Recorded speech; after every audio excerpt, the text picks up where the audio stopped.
क्या आपने कभी सोचा है कि कोई इंसान जिसे पूरी दुनिया किंग ऑफ गुड टाइम्स कहती थी, अचानक देश का सबसे बड़ा लोन डिफॉल्टर कैसे बन गया? ये कहानी है विजय माल्या की, और ट्रस्ट मी, ये किसी बॉलीवुड मूवी से कम नहीं है। इसमें ग्लैमर है, पैसा है, पॉलिटिक्स है, धोखा है और एक ऐसा स्कैम है जिसने पूरे देश को हिलाकर रख दिया।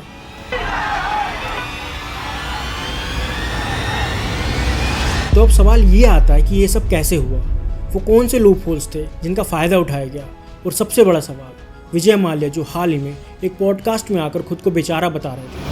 For the last 9 years, I have been the subject of a vicious, relentless trial by media in India. Created so many narratives, negative narratives about me, that I have become a lightning rod of public anger. क्या पैसा, क्या लूट? Nobody bothered to step back and think.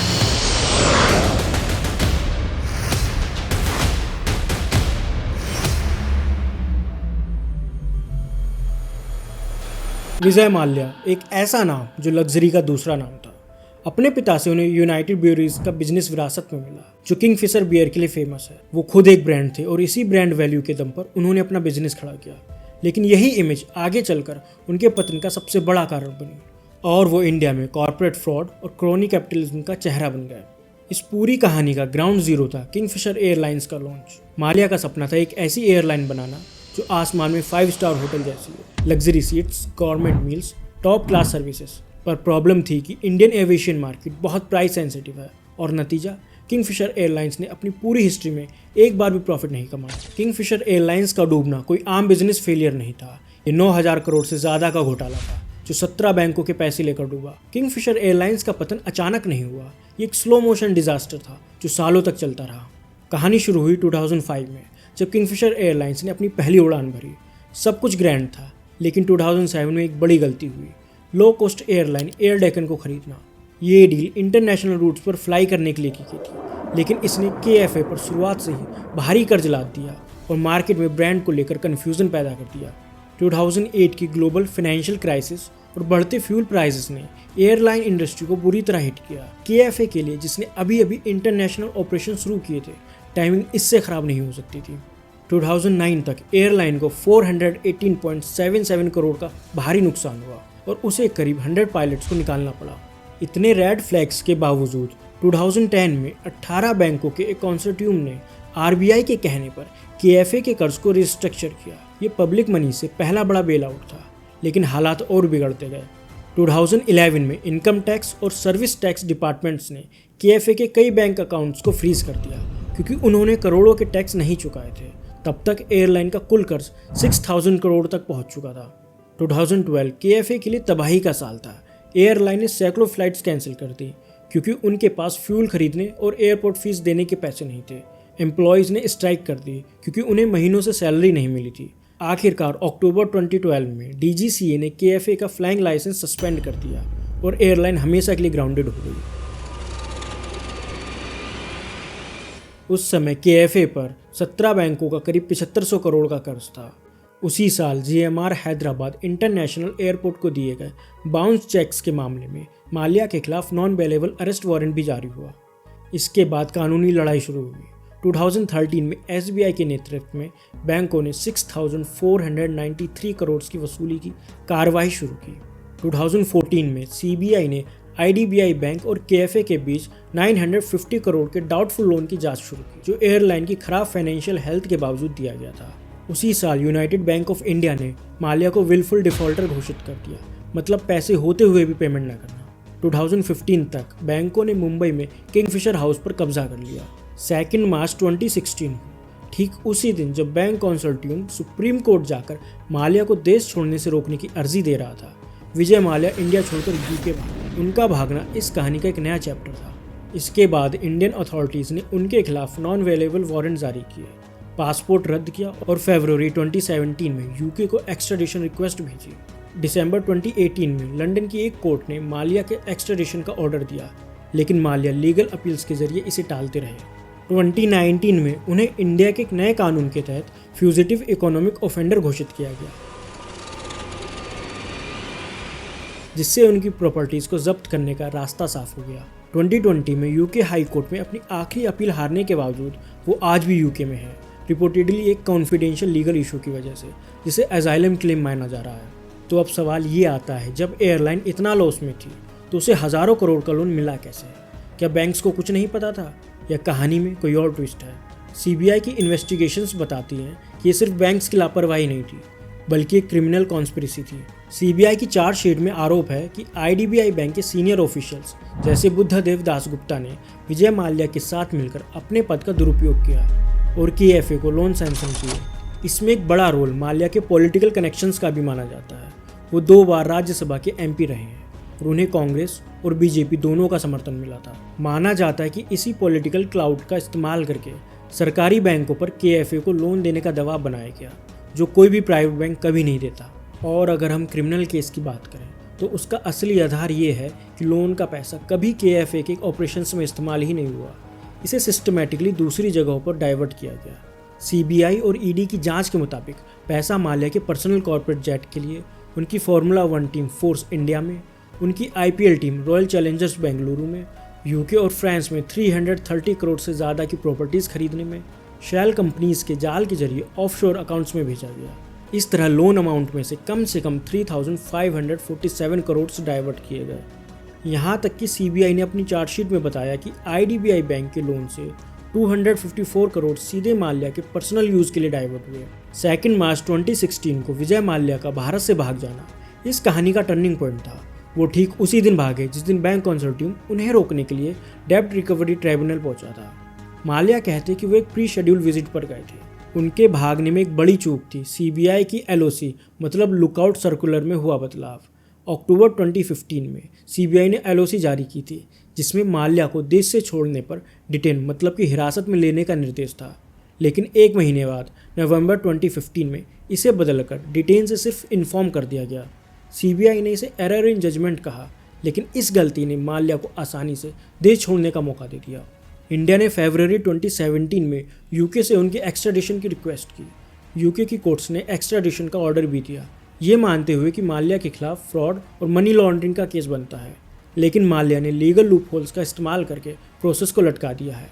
माना जाता है कि उन्होंने UK में एजाइलम के लिए अप्लाई किया है, ये कहते हुए कि इंडियन जेल्स की हालत ठीक नहीं है और इसी वजह से सारे कोर्ट ऑर्डर्स के बावजूद वो आज तक लंदन में है। ये घोटाला सिर्फ बैंक स्टेटमेंट्स और कोर्ट फाइल्स तक सीमित नहीं था, इसका एक मानवीय पहलू भी है जो बहुत दर्दनाक है। अगर देखा जाए तो इस स्कैम के असली शिकार थे किंगफिशर एयरलाइंस के हज़ारों एम्प्लॉयज़, जिन्हें महीनों तक सैलरी नहीं मिली।